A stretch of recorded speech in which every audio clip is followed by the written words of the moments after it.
Road. I agree with Mr. O'Donnell on, I think that's his name, Mr. O'Donnell on one point. Like, yes, let's do what Robinson is doing. And exactly, let's use the compressor station, the electric one, exactly like they did. And I know why that's controversial. It's money, certainly much more expensive. But I just really have one question. I don't understand what's controversial about the independent water and air quality monitoring. I mean, I don't know of any reason why that would not be a desired condition on this. It's reasonable.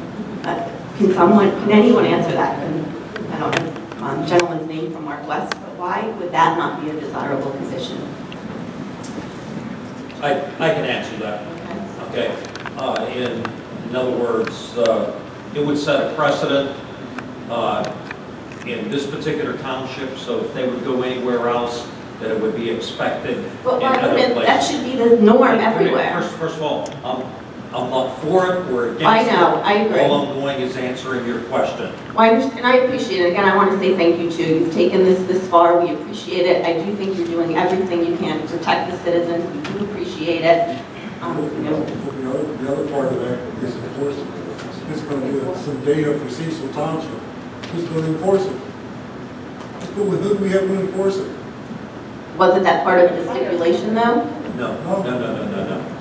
It was just the testing. What do we do with the data? Well, at least we know, and we might know earlier than the DEP testing, which even when they find things, they found radioactive materials in 10 Mile Creek a year ago, and then it was reported a year and a half later. So at least we might know a little more timely and be able to do something about it. And I don't know, I'm not a scientist, but these seem like basic questions of why is that controversial, other than it sets a precedent for doing industry best practice, I would hope, for being a good neighbor.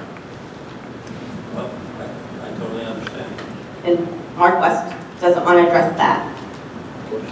They've come to every meeting, not spoken at one, they'll only speak when they're in private with all of you.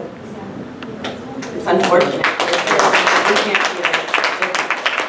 It's discussions directly from them as well.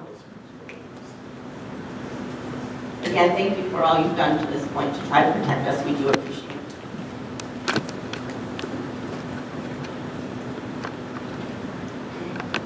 Hello, Michelle Stonewall, 1022 Sir Robert Drive. So just to be clear, nothing is under oath tonight. So you never swore anybody in. So nothing that you guys are saying, or that we're saying, or that Mark West is saying is necessarily able to go back and say, well, they were under oath. So you guys, just for sake of argument, and again, I can't say enough how much we appreciate everything you've done for us so far. But for sake of argument, if something was said at that meeting that we're not being told about, that can't be held accountable against you because you're not under oath. Am I correct in saying that? I'm not sure I understand the question. So if a discussion happened at that meeting that did not involve, what was it you said, it was a fact-finding mission? If there was something else discussed off the cuff that did not relate to the fact-finding mission, and you weren't open about it tonight, you're not accountable for that because you're not under oath right now? When I asked you, that was all that was discussed? No, I mean, I don't think that's necessarily correct. But I'm representing to you that that's all that happened. Okay. And you know, you can either take my word for it or you can't. Oh, no, I will. I 100% do. The reason that I'm frustrated is because, we've come, and Julie said this before me, but we've come here month after month and expressed our concerns to you all. And again, we never heard a response from Mark West. We've asked them questions. They were ill prepared for the meeting. They weren't expecting the kind of backlash that they got from. They just weren't prepared going in with the kind of answers to the questions that we had at that first meeting. So for them to present you with a fact-finding mission and present you with those facts and not present the rest of us who had initially asked questions of all these questions that we were looking for answers to, I mean, that's very backwards. I agree that you were asked to go in and meet with them, so you did, but to me, as an intervener, that seems to me like it's something shady that's going on behind the scenes that they don't want the public to know about. And I'm not accusing you, I'm accusing them of doing something the public doesn't want to know about. So you have to see, from our point of view, how that looks.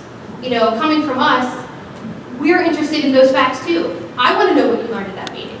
I want to know what they told you about at that meeting. I'm interested in learning as much as I possibly can about this compressor station that's going to affect my children's school. You know, I want to know everything about it. And the other thing I wanted to mention was, let's see, where else am I here? We went into that June meeting and the 24 initial conditions were already approved by Mark West. It was said on multiple times during that meeting that they had pre-approved, and you had them all written out and everybody got a copy of it. They were pre-approved by Mark West. And then you added the second two conditions on, 25 and 26, which we were very grateful for and will continue to be very grateful for. And now suddenly, because they didn't get the first 24 and you added these extra ones on, you know, they're going to sue us. And I mean, nothing has changed. There's no difference between that meeting and what we're talking about tonight. So I guess I don't understand what the discussion is about. You've already approved this. You've already done this. You know, you've done your due diligence. You've done a good job. Or I don't know if that's the right word, but I just encourage you to stand your ground. You guys have done a great job for us so far, and please continue to do so. Thank you.